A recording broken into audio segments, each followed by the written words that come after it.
Welcome students. Last લેક્ચરની અંદર આપણે પેરાથાઇરોઇડ અને એડ્રિનલ ગ્રંથિ અને તેના અંતસ્ત્રાવ વિશે ભણી ગયા. આજે આપણે ભણવાનું છે સ્વાદુપિંડ અને શુક્રપિંડ અને અંડપિંડ દ્વારા ઉત્પન્ન થતા અંતસ્ત્રાવ અને તેના કાર્યો. હવે સ્વાદુપિંડ આપણે પાચન તંત્ર વાળા ચેપ્ટરમાં ભણી ગયા છે. ત્યાં મેં તમને આખું સ્વાદુપિંડ એનું અંતસ્ત્રાવી ક્ષેત્ર પણ ભણાવેલું અને બહિસ્ત્રાવી ક્ષેત્ર પણ ભણાવેલું. તો થોડુંક આપણે અહીંયા આપણે સ્વાદુપિંડને લેતા નથી. તમારી લેક્ચર જે છે એ પાચન તંત્ર વાળા ચેપ્ટરમાં જોઈ લેવાનું રહેશે. તો સ્વાદુપિંડ જે છે આપણે વાત કરી હતી એમ કે ભાઈ સ્વાદુપિંડ જે છે અંતસ્ત્રાવી ગ્રંથિ તરીકે પણ વર્તે છે, સ્વાદુપિંડ બહિસ્ત્રાવી ગ્રંથિ તરીકે પણ વર્તે. અને સ્વાદુપિંડનું અંતસ્ત્રાવી ક્ષેત્ર જે છે એ શું ધરાવે? બધાને યાદ હોવું જોઈએ, લેંગરહાન્સના કોષપુંજો. અને લેંગરહાન્સના કોષપુંજોની અંદર ત્રણ પ્રકારના સેલ હોય: આલ્ફા સેલ, બીટા સેલ અને ડેલ્ટા સેલ્સ. આલ્ફા કોષો ગ્લુકાગોનનો સ્ત્રાવ કરશે, બીટા કોષો ઇન્સ્યુલિનનો સ્ત્રાવ કરશે અને ડેલ્ટા કોષો સોમેટોસ્ટેટિનનો સ્ત્રાવ કરશે. બરાબર?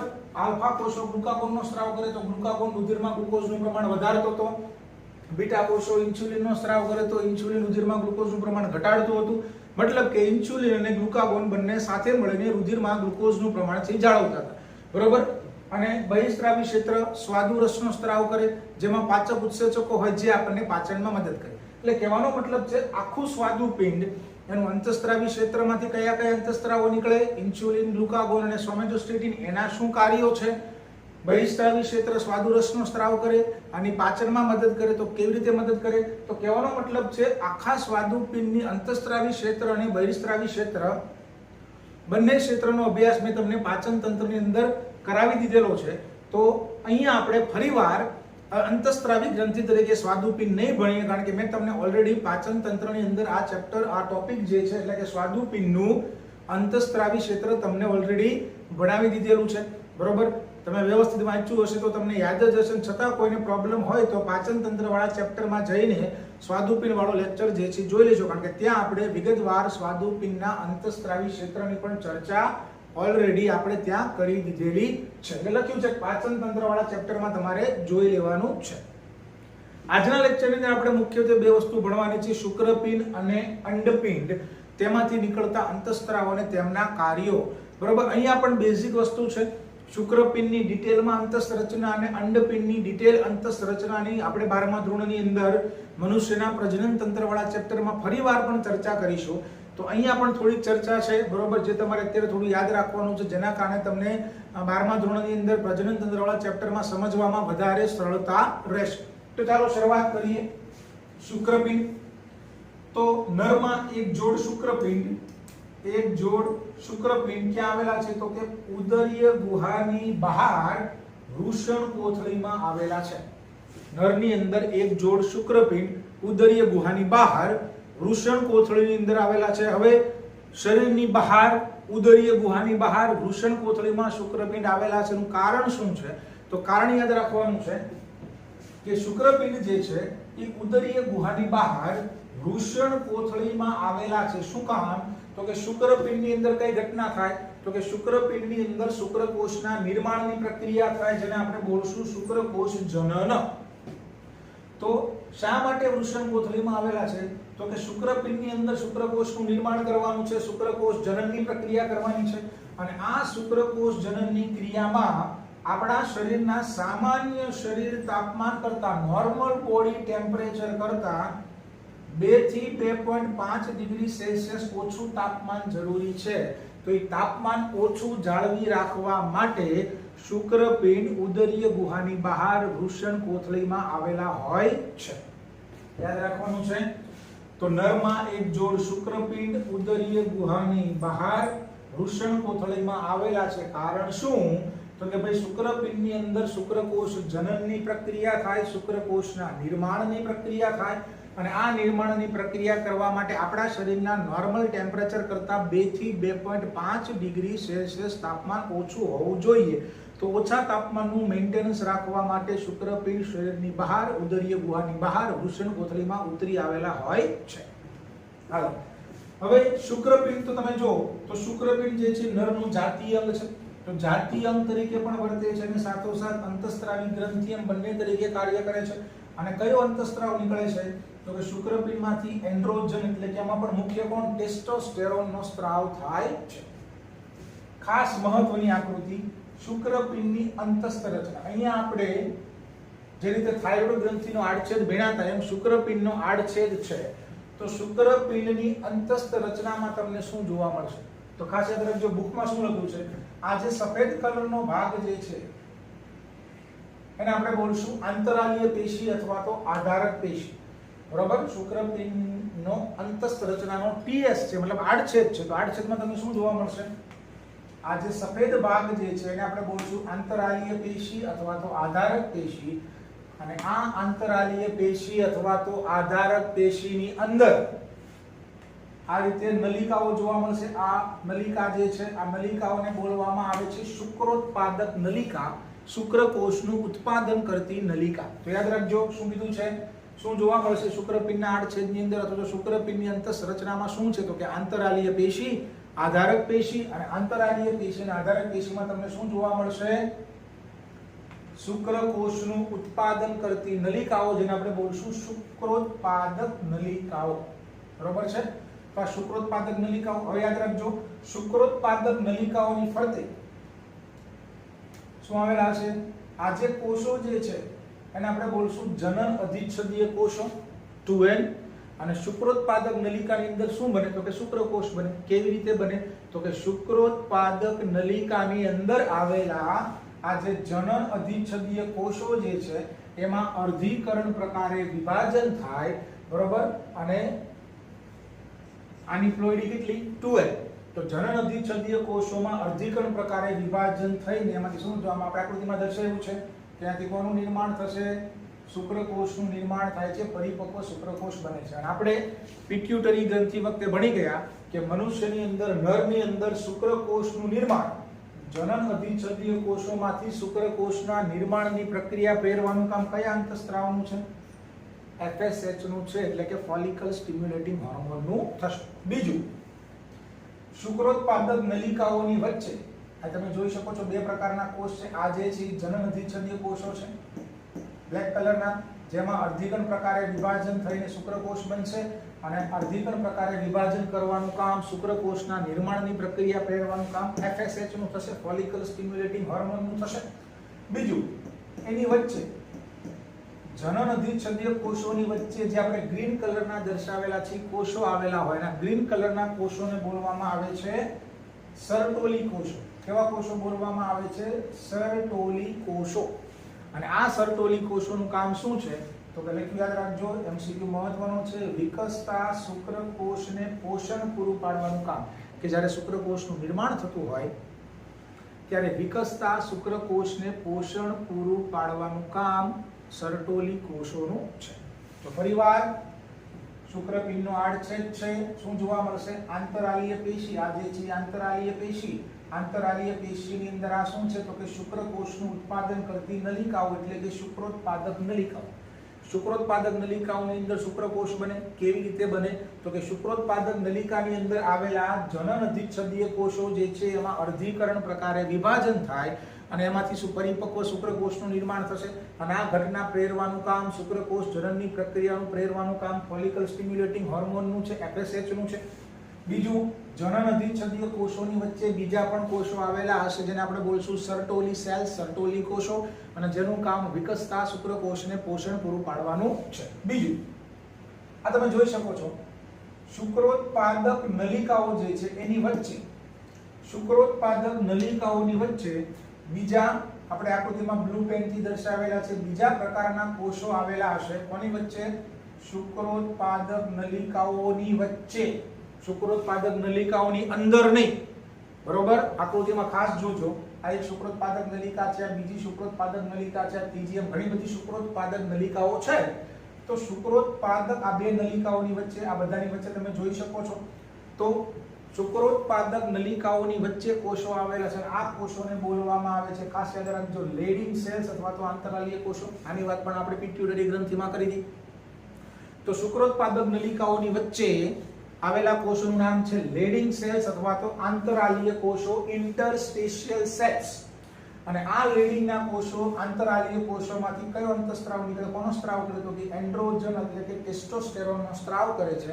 અને ત્યાં પણ આપણે વાત કરી હતી કે લીડિંગના કોષો અથવા તો આંતરાલીય કોષોમાંથી ટેસ્ટોસ્ટેરોન એટલે કે એન્ડ્રોજનનો સ્ત્રાવ કરાવવાનું કામ કોનું છે તો કે પિટ્યુટરી ગ્રંથિનું અંતઃસ્ત્રાવનું નામ શું છે, લ્યુટેનાઇઝિંગ હોર્મોન LH. LH નું કામ છે લ્યુટેનાઇઝિંગ હોર્મોનની અસર હેઠળ લીડિંગના કોષો અથવા તો આંતરાલીય કોષોમાંથી ટેસ્ટોસ્ટેરોનનો સ્ત્રાવ થશે. અને એના જ કારણે આપણે LH ને બીજું નામ આપ્યું હતું કે ભાઈ નરમાં LH ને શું બોલાય, ICSH પણ બોલવામાં આવે છે, કારણ કે આંતરાલીય કોષોને ઉત્તેજિત કરી એમાંથી એન્ડ્રોજન એટલે કે ટેસ્ટોસ્ટેરોનનો સ્ત્રાવ કરાવે છે. It is interstitial cells stimulating hormone. બરાબર. તો ફરીવાર કહું છું, આંતરાલીય પેશી એમાં આવેલી હશે શુક્રોત્પાદક નલિકાઓ. શુક્રોત્પાદક નલિકાઓના જનન અધિચ્છદીય કોષોમાં અર્ધીકરણ પ્રકારે વિભાજન થઈ શુક્રકોષ બને. આ ઘટના પ્રેરવાનું કામ પિટ્યુટરી ગ્રંથિના અગ્ર પિટ્યુટરી ગ્રંથિના અંતઃસ્ત્રાવ FSH નું છે. શુક્રોત્પાદક નલિકાઓના જનન અધિચ્છદીય કોષોની વચ્ચે સર્ટોલી કોષો આવેલા હોય કે જે વિકસતા શુક્રકોષને પોષણ પૂરું પાડવાનું કામ કરશે. પછી શુક્રોત્પાદક નલિકાઓની વચ્ચે આવેલા કોષોને બોલવામાં આવે છે લીડિંગના કોષો, આંતરાલીય કોષો અથવા તો ઇન્ટરસ્ટેશિયલ સેલ્સ. અને આ લીડિંગના કોષોમાંથી આંતરાલીય કોષોને અથવા તો ઇન્ટરસ્ટેશિયલ સેલ્સને ઉત્તેજિત કરી એમાંથી એન્ડ્રોજન એટલે કે ટેસ્ટોસ્ટેરોનનો સ્ત્રાવ થશે. કોણ કરાવશે તો કે અગ્ર પિટ્યુટરી ગ્રંથિનો અંતઃસ્ત્રાવ LH. અને એટલા જ માટે આપણે LH ને બીજું નામ આપ્યું હતું ICSH. બરોબર. હવે કાર્ય તો ટેસ્ટોસ્ટેરોન શું કરશે તો શુક્રપિંડમાંથી એક જ અંતઃસ્ત્રાવ નીકળે, કયો, ટેસ્ટોસ્ટેરોન, એન્ડ્રોજન. તો ટેસ્ટોસ્ટેરોન શું કામ કરશે તો યાદ રાખજો, મનુષ્યના અન્ય પ્રજનન અંગો જેવા કે અધિવૃષણ નલિકા, શુક્રવાહિની, મૂત્રાશય, પ્રોસ્ટેટ ગ્રંથિ, મૂત્રજનન માર્ગ બધાનો વિકાસ અને પરિપક્વતાના કાર્યનું નિયંત્રણ. મતલબ કે ઇન શોર્ટ કેવું હોય તો કે નર પ્રજનન તંત્રને વિકસિત કરવાનું કામ બરોબર એન્ડ્રોજનનું થશે. બીજું કામ ટેસ્ટોસ્ટેરોન બીજું શું કરશે તો કે ટેસ્ટોસ્ટેરોન નરની અંદર નરના ગૌણ જાતીય લક્ષણો કેવા કે સ્નાયુની વૃદ્ધિ, દાઢી મૂછના વાળનો વિકાસ, આક્રમકતા.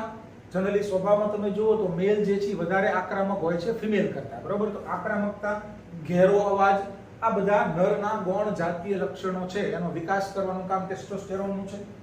બીજું, ટેસ્ટોસ્ટેરોન જે છે આપણા મધ્યસ્થ ચેતાતંત્ર એટલે કે સેન્ટ્રલ નર્વસ સિસ્ટમને ઉત્તેજિત કરી જાતીય વર્તણૂક એટલે કે સેક્સ લાઇફ જાતીય વર્તણૂકનું નિયંત્રણ કરે છે. બરોબર છે.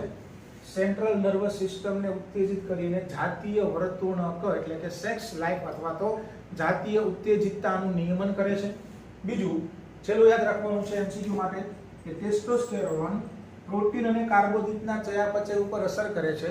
અને કઈ પ્રક્રિયા પ્રેરે છે યાદ રાખજો, પ્રોટીન અને કાર્બોદિતના ચયાપચય ઉપર અસર કરીને ખાસ કરીને ચય પ્રક્રિયાઓ કેવી હોય, સંશ્લેષણાત્મક અસર પ્રેરે છે. બરોબર. તો આ એના કાર્યો છે જે આપણે યાદ રાખવાના છે. બરોબર છે. તો આજે આ વાત કરી આપણે શુક્રપિંડની. હવે વાત કરીએ અંડપિંડની. માદાની અંદર તો કે માદાની અંદર એક જોડ અંડપિંડ અને અહીંયા પણ અંડપિંડ બંને તરીકે કામ કરે છે. જાતીય અંગ તરીકે પણ વર્તે છે અને અંતઃસ્ત્રાવી ગ્રંથિ તરીકે પણ વર્તે છે. બીજું યાદ રાખજો, દરેક ઋતુચક્ર દરમિયાન અંડપિંડ જે છે એ શું કરે, ઋતુચક્રને અનુસરે છે. બે અંડપિંડ હોય બરોબર છે તો એક અંડપિંડ બંને અંડપિંડમાં ક્રમાનુસાર એક વાર આ બાજુના અંડપિંડમાં માસિક ચક્રની પ્રક્રિયા થશે, એક બીજા મહિને આ બાજુના અંડપિંડમાં માસિક ચક્રિયા થશે. મતલબ કે બંને અંડપિંડમાં ક્રમાનુસાર મેન્સ્ટ્રુએશન સાયકલને અનુસરે છે અને દર મહિને બે માંથી કોઈ એક અંડપિંડ કે જેમાં માસિક ચક્ર શરૂ હોય એ અંડપિંડ જે છે દર મહિને એક અંડકોષ ઉત્પન્ન કરે છે. તો એક જોડ અંડપિંડ અને દરેક ઋતુચક્ર દરમિયાન એક અંડકોષ ઉત્પન્ન થાય છે. બરોબર. વારાફરતી બંને અંડપિંડમાં માસિક ચક્રની પ્રક્રિયાઓ થશે. બરોબર. અને એક અંડપિંડમાં જ્યારે એક મેન્સ્ટ્રુએશન સાયકલ પૂરી થાય ત્યારે એમાંથી એક અંડકોષ છૂટો પડે છે. હવે આની રચના આપણે આની ચર્ચા આપણે પિટ્યુટરી ગ્રંથિ વખતે પણ કરી હતી, અત્યારે ફરીવાર છે. અંડપિંડ છે. અંડપિંડમાં બે વસ્તુ જોવા મળશે, આધારક પેશી અને વિકસતી અંડપુટિકાઓ. બરોબર. વિકસતી અંડપુટિકાઓ. અમે તમને વાત કરી હતી એમ કે ભાઈ મેન્સ્ટ્રુએશન સાયકલ જે છે 28 દિવસની હોય તો પ્રથમ 1 થી 14 દિવસ સુધી 1 to 14 ડેઝ 1 થી 14 દિવસ સુધી શું થશે? અંડપુટિકાઓનો વિકાસ થશે. પ્રાથમિક પુટિકા બનશે, દ્વિતીયક પુટિકા બને, તૃતીયક પુટિકા બને અને લગભગ 14મા દિવસે શું બનશે? પરિપક્વન પુટિકા અથવા તો ગ્રાફિયન પુટિકાનું શું થશે? નિર્માણ થશે. તો યાદ રાખવાનું છે અંડપુટિકાઓ, વિકસતી અંડપુટિકાઓ છે પ્રાઇમરી, સેકન્ડરી, ટર્શરી અને મેચ્યોર ફોલિકલ્સ એટલે કે પરિપક્વન પુટિકા એટલે કે ગ્રાફિયન પુટિકા. તો વિકસતી અંડપુટિકાઓ. બીજું, અંડપુટિકાઓનો વિકાસ પ્રેરવાનું કામ કોનું છે? તો અંડપુટિકાઓનો વિકાસ પ્રેરવાનું કામ FSH નું છે, ફોલિકલ સ્ટિમ્યુલેટિંગ હોર્મોન નું છે.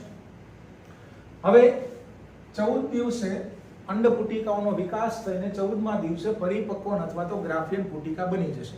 હવે 14મા દિવસની આજુબાજુ શું થશે? તો આપણે વાત કરી હતી કે 14મા દિવસે કોની અસર હેઠળ? લ્યુટેનાઇઝિંગ હોર્મોનની અસર હેઠળ શું થાય? અંડકોષ પતન. 14મા દિવસે પરિપક્વન પુટિકા બની ગઈ હોય અને આ પરિપક્વન પુટિકાની અંદર કયો અંડકોષ હોય એની પણ આપણે વાત કરી હતી, દ્વિતીય પૂર્વ અંડકોષ.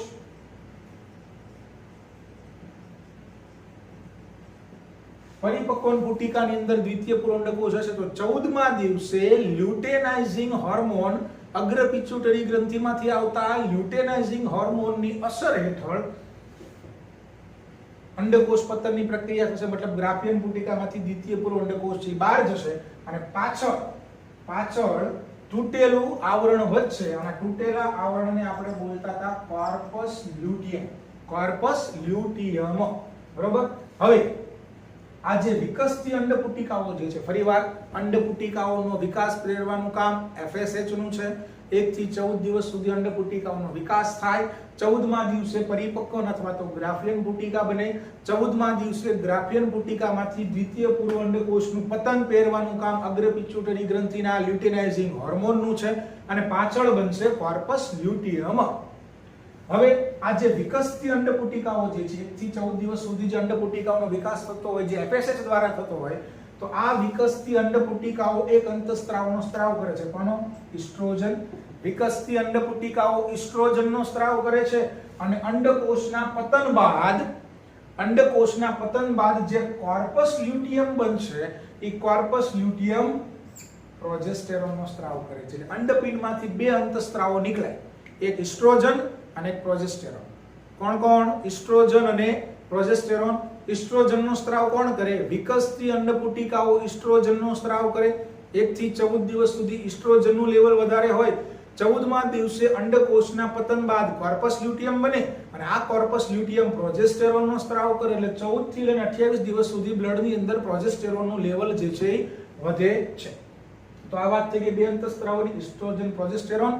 FSH નું કામ અંડપુટિકાઓનો વિકાસ પ્રેરવાનું, LH નું કામ પરિપક્વન પુટિકા, ગ્રાફિયન પુટિકામાંથી અંડકોષનું પતન પહેરવાનું કામ LH નું થશે, લ્યુટેનાઇઝિંગ હોર્મોનનું થશે. તો બે અંતઃસ્ત્રાવો નીકળશે, ઈસ્ટ્રોજન અને સેકન્ડ વન ઇઝ પ્રોજેસ્ટેરોન. અંડપુટિકાઓ ઈસ્ટ્રોજનનો સ્ત્રાવ કરશે અને કોર્પસ લ્યુટિયમ પ્રોજેસ્ટેરોનનો સ્ત્રાવ કરશે. હવે બંનેના કાર્યો જોઈ લઈએ. ઈસ્ટ્રોજનનું કામ. ઈસ્ટ્રોજન માદાના ગૌણ જાતીય અંગોનો વિકાસ અને લક્ષણોનો વિકાસ. ગૌણ જાતીય અંગો અને લક્ષણો. ગૌણ જાતીય અંગો એટલે કે સ્તન ગ્રંથિ, યોનિ માર્ગ, બરોબર છે, ગ્રીવા પ્રદેશ. આની ચર્ચા આપણે પ્રજનન તંત્રવાળા ચેપ્ટરમાં ફરીવાર કરશું. અત્યારે ખાલી તમારે યાદ રાખવાનું છે કે માદાના ગૌણ જાતીય લક્ષણો અને અંગોનો વિકાસ, જેમ કે તીણો અવાજ, સ્તન ગ્રંથિનો વિકાસ અને માદાની જાતીય વર્તણૂકનું નિયમન એટલે કે માદાની જાતીય ઉત્તેજનાનું નિયમન ઈસ્ટ્રોજન દ્વારા થશે. પ્રોજેસ્ટેરોન ખાસ યાદ રાખજો, પહેલો MCQ પૂછાય છે. પ્રોજેસ્ટેરોન ગર્ભધારણમાં મદદ કરે છે, પ્રેગ્નન્સી રાખવામાં મદદ કરે છે, એટલે એને પ્રેગ્નન્સી હોર્મોન તરીકે પણ ઓળખવામાં આવે છે. પ્રોજેસ્ટેરોનને બોલવામાં આવે છે પ્રેગ્નન્સી હોર્મોન. બીજું ખાસ આપણે યાદ રાખવાનું છે કે પ્રોજેસ્ટેરોન સ્તન ગ્રંથિની અંદર આવેલી પુટિકાઓ, સ્તન ગ્રંથિની અંદર આવેલી કોષ્ઠ અથવા તો સ્તન ગ્રંથિમાં આવેલી કોથળી કે પુટિકા જેવી રચનાઓ, જેને અંગ્રેજીમાં બોલવામાં આવે છે એલ્વિયોલાઈ. તો સ્તન ગ્રંથિની અંદર નાની નાની કોથળી જેવી રચના હશે જેને આપણે બોલશું એલ્વિયોલાઈ અથવા તો પુટિકાઓ, કે જેની અંદર દૂધનું નિર્માણ થતું હોય, દુગ્ધ નિર્માણ થતું હોય. તો દુગ્ધ નિર્માણ માટે આ પુટિકાઓનો વિકાસ થવો જોઈએ. પુટિકાનો વિકાસ થશે, એલ્વિયોલાઈનો વિકાસ થશે તો એની અંદર દુગ્ધ નિર્માણ થશે. તો યાદ રાખવાનું છે સ્તન ગ્રંથિની અંદર દુગ્ધના નિર્માણ માટે પુટિકાઓ જે આવેલી છે, જે એલ્વિયોલાઈ આવેલી છે, આ એલ્વિયોલાઈ અથવા તો પુટિકાઓ અથવા તો કુપિકાઓ નો વિકાસ કરવાનું કામ પ્રોજેસ્ટેરોનનું છે. બરોબર, દુગ્ધ નિર્માણની વાત નથી કરતો, દુગ્ધ નિર્માણ કરવાનું કામ પ્રોલેક્ટિન હોર્મોનનું છે. અહીંયા છે દુગ્ધ નિર્માણ માટે કોણ જરૂરી છે? તો કે સ્તન ગ્રંથિની અંદર આવેલી પુટિકાઓનો વિકાસ થવો જોઈએ, એલ્વિયોલાઈનો વિકાસ થવો જોઈએ. તો એ પુટિકાઓ અથવા તો એલ્વિયોલાઈ કે જેની અંદર દુગ્ધ નિર્માણ થાય, એ પુટિકાઓનો વિકાસ કરવાનું કામ પ્રોજેસ્ટેરોનનું છે. અને વિકાસ થઈ ગયા બાદ દુગ્ધ સ્ત્રાવને પણ પ્રેરે છે. દૂધનો સ્ત્રાવ પ્રેરવાનું કામ પણ કોનું છે? પ્રોજેસ્ટેરોનનું છે. બીજો અંતઃસ્ત્રાવ પણ આપણે ભણી ગયા હતા, જે દુગ્ધ સ્ત્રાવ પ્રેરે. કોણ? તો ઓક્સિટોસિન. બરોબર, ઓક્સિટોસિનનું કામ દુગ્ધ સ્ત્રાવ પ્રેરવાનું હતું. બરોબર, અને પ્રોજેસ્ટેરોન પણ દુગ્ધ સ્ત્રાવને પ્રેરે અને દુગ્ધ નિર્માણ કરવાનું કામ કોનું? પ્રોલેક્ટિનનું હતું. અને દુગ્ધ નિર્માણ જેમાં થાય એટલે કે શેમાં થાય? એલ્વિયોલાઈમાં થાય, પુટિકાઓમાં થાય. આ પુટિકાઓના વિકાસને પ્રેરવાનું કામ પ્રોજેસ્ટેરોનનું છે. બરોબર, તો આજના લેક્ચરની અંદર આપણે સ્વાદુપિંડ અને સ્વાદુપિંડમાં મેં તમને કીધું એમ, કારણ કે સ્વાદુપિંડના બંને ક્ષેત્ર, અંતઃસ્ત્રાવી ક્ષેત્ર અને બહિઃસ્ત્રાવી ક્ષેત્ર, બંને ક્ષેત્રનો ડિટેલમાં અભ્યાસ આપણે પાચન તંત્રમાં કરી ચૂક્યા છીએ. તો આ તમારે પાચન તંત્ર વાળા ચેપ્ટરમાં જોઈ લેવાનું છે. યાદ હોય તો કોઈ પ્રશ્ન નથી, પણ જો ભૂલાઈ ગયું હોય તો એમાં જોઈ લેજો. આજે આપણે પેલા શુક્રપિંડ અને અંડપિંડની અંતસ્થ રચના અને અંતસ્થ રચના, જે પ્રકારના કોષોની અહીંયા પ્લસમાં અહીંયા વાત કરી, ખાસ યાદ રાખવાનું છે. આ બેઝિક છે. આ બેઝિક તમને આવડતું હશે તો પ્રજનન તંત્ર વાળા ચેપ્ટરમાં છે સમજવામાં થોડી વધારે સરળતા રહેશે. તો અહીંયા જે મુખ્ય અંતઃસ્ત્રાવી ગ્રંથિઓ જે હતી, હાઇપોથેલેમસ, પિટ્યુટરી, પિનિયલ, થાઇમસ, પેરાથાઇરોઇડ, એડ્રીનાલિન, શુક્રપિંડ, અંડપિંડ, સ્વાદુપિંડ, તો તમામ પ્રકારની અંતઃસ્ત્રાવી ગ્રંથિ વિશે આપણે ભણી ચૂક્યા છીએ. હવે પછીના લેક્ચરની અંદર આપણે શું ભણશું? તો આપણા શરીરની અંદર અમુક એવા પણ અંગો છે કે જે પોતે અંતઃસ્ત્રાવી ગ્રંથિ નથી, પોતે અંતઃસ્ત્રાવી ગ્રંથિ નથી. જેમ કે પક્વાશયની દિવાલ, જઠરમાંથી નીકળતો ગેસ્ટ્રિન, પક્વાશયની દિવાલમાંથી નીકળતા એન્ટેરોગેસ્ટ્રિન, કાયમોટ્રિપ્સ, જઠરની દિવાલમાંથી નીકળતો ગેસ્ટ્રિન, પછી પક્વાશયની દિવાલમાંથી નીકળતો એન્ટેરોગેસ્ટિન, કોલિસિસ્ટોકાઇનિન, સિક્રિટિન, પેન્ક્રિયોઝાઇમિન, આ બધા અંતઃસ્ત્રાવો છે જેની વાત મેં તમને પાચન તંત્ર વખતે કરી હતી કે આ એક એવા પ્રકારના અંતઃસ્ત્રાવો છે જે અંતઃસ્ત્રાવી ગ્રંથિમાંથી નીકળતા નથી. તો આપણા શરીરમાં જઠર છે, મૂત્રપિંડ છે, હૃદય છે, પાચન માર્ગ છે, આ બધા અંગો એવા છે જે પોતે અંતઃસ્ત્રાવી ગ્રંથિ નથી, છતાં પણ અંતઃસ્ત્રાવનો સ્ત્રાવ કરે છે. તો એવા અંતઃસ્ત્રાવોને આપણે શું કહેતા હતા? યાદ હોય તો ગ્રોથ ફેક્ટર્સ એટલે કે વૃદ્ધિ કારકો તરીકે ઓળખતા હતા. તો હવે પછીના લેક્ચરની અંદર આપણે એવા અંગો ભણશું કે જે પોતે અંતઃસ્ત્રાવી ગ્રંથિ નથી, છતાં પણ કોઈ ચોક્કસ પ્રકારના અંતઃસ્ત્રાવનો સ્ત્રાવ કરે છે. તો એ કયું અંગ છે અને એમાંથી કયા પ્રકારના અંતઃસ્ત્રાવ નીકળે છે અને એ અંતઃસ્ત્રાવનું કાર્ય શું છે, એની ચર્ચા આપણે હવે નેક્સ્ટ લેક્ચરની અંદર જે કરીશું. ત્યાં સુધી વિડીયોને લાઈક કરો, શેર કરો, ચેનલને સબસ્ક્રાઇબ કરો. મળીએ નેક્સ્ટ લેક્ચરની અંદર. બરોબર, જઠર, પક્વાશય અને હૃદય અને મૂત્રપિંડમાંથી નીકળતા અંતઃસ્ત્રાવો અને તેમના કાર્યોની સાથે.